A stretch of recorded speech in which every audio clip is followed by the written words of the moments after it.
कोल्हापूरमध्ये 108 रुग्णवाहिका चालकांचा बंद तर बीव्हीजी कंपनीच्या विरोधात आंदोलन पुकारण्यात आलंय।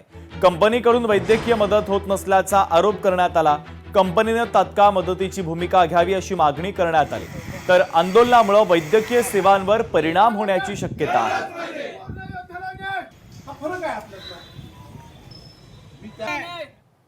कोल्हापूर सीपीआर मधले 108 ॲम्ब्युलन्स सेवा चालक महेंद्र कोडाळकर यांनी 12 वर्ष झालं ह्या सीपीआर रुग्णालयामध्ये त्यांनी कोल्हापूरच्या जनतेला अनेक रुग्णांना त्यांनी न्याय दिलेला आहे, त्यांचे जीवनदान वाचवलेलं आहे। पण हा माणूस स्वतःच आता मरणाच्या अंतुरणाशी खिळखिळीत पडलेला आहे।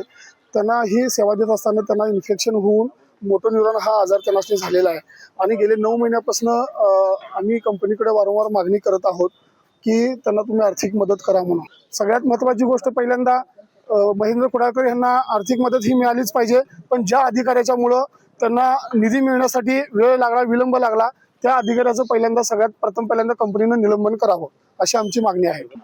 नक्कीच त्याला मदत मिळेल, लवकरात लवकरच मिळेल, पण याच्यासाठी कसं आहे की संपूर्ण जिल्ह्यातील चालकांनी थोडं तरी म्हणजे सहनशीलता दाखवायला पाहिजे आणि एक काय म्हणतो आपण की वेळ दिला पाहिजे।